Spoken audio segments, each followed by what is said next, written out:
اہلیان حیدرآباد کی جانب سے کشمیریوں سے اظہار یکجہتی کے لیے احتجاجی ریلی کا انعقاد کیا گیا، جو کہ حیدر چوک سے شروع ہوئی اور پریس کلب پر آ کر اختتام پذیر ہوئی۔ اس موقع پر کمشنر حیدرآباد عباس بلوچ اور سیلانی ویلفیئر ٹرسٹ کی جانب سے کیمپس بھی لگائے گئے۔ ریلی کے شرکاء نے ہاتھوں میں بینرز اور پلے کارڈز اٹھائے ہوئے تھے، جبکہ ریلی میں بھارتی افواج کی جانب سے کشمیریوں پر ظلم و بربریت کے خلاف شدید نعرے بازی بھی کی گئی۔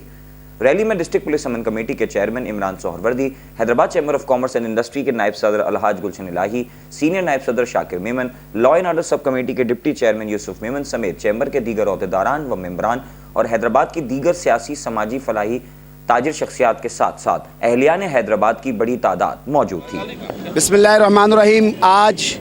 پورے پاکستان کی طرح حیدرآباد میں بھی اس وقت حیدر چوک کے اوپر قاسم آباد بزنس فورم سمیت تمام سیاسی مذہبی جماعتیں، ایک ایک تاجر برادری، ایک ایک طبقہ مکاتب فکر کا طبقہ اس وقت یہاں پر کھڑا ہو کے یہ نعرے لگا رہا ہے کہ کشمیر بنے گا پاکستان، اور انشاءاللہ تعالی وہ وقت دور نہیں جہاں 166 دن ہوئے ہیں مودی کے ظلم اور بربریت سے، تو یقیناً یہ بات بھی اس بات کی فتح ہے کہ جب ظلم اور جب رات سیاہ بڑھ جاتی ہے تو پھر صبح سویرے ہوتا ہے۔ اب رہے گی کتاب سادہ کب تک؟ انشاءاللہ اب باب آغاز ہوگا، پاکستان کا ہر شہری کھڑا ہو گیا انشاءاللہ تعالی، جلد بھارت کا حساب و کتاب ہوگا انشاءاللہ۔ پاکستان کا بچہ چاہ رہا ہے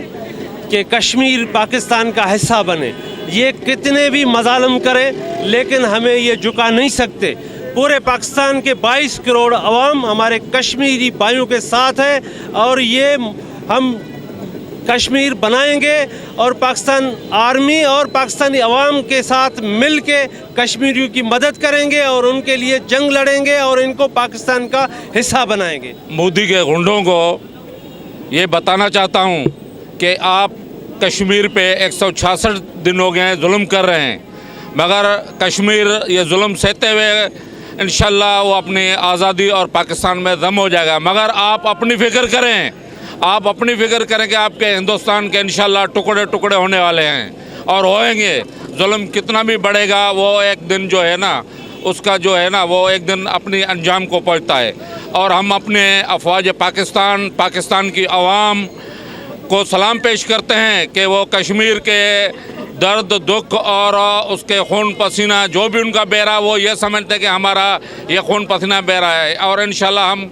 ہم تو خود پاکستان کی جتنی بھی عوام میں قربانی دیں گے۔ ہمارے بچے بھی جو ہیں وہ انشاءاللہ کشمیر کے ساتھ ہیں، ہم اپنے افواج پاکستان کے ساتھ ہیں۔ آج ہم کشمیر جمعہ یکجہتی کر رہے ہیں، اور کشمیر جو ہے وہ پاکستان کا ایک انٹوٹ حصہ ہے، لیکن یہ گورنمنٹ انڈیا کی بھول ہے کہ ہم کشمیر آزاد کریں۔ یہ ناممکن بات ہے کہ کشمیر پاکستان کا حصہ ہے اور رہے گا، اور مودی اپنی جو ہے جارحانہ پالیسی جو ہے 156 دن سے کشمیریوں کے ساتھ ظلم کر رہے ہیں، اور وہاں کرفیو لگا ہوا ہے، انٹرنیٹ کی سہولتیں نہیں ہیں، لیکن وہاں اتنا ظلم و جبر ہے، اس کی ہم پرزور مذمت کرتے ہیں۔ پاکستان زندہ باد، آرمی زندہ باد۔